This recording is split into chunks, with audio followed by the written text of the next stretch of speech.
Loads of organisations are still relying on Windows 7 machines, and no wonder, it's a great operating system. But in January 2020, Windows 7 will reach the end of its life.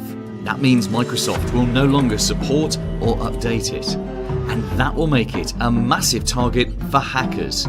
Because when software is unsupported and hackers find a way in, it's a lot less likely that the problem will be patched. In fact, some experts believe hackers are already sitting on vulnerabilities they'll exploit after January 2020. Can you see why you need to upgrade? You can't afford to leave your business's precious data at risk, especially when the answer is simple. The newer Windows 10 is also a great operating system and a lot more future-proof. Let us do an audit on your technology and advise on the best route forward. But don't leave it till the end of the year. Let's start talking today.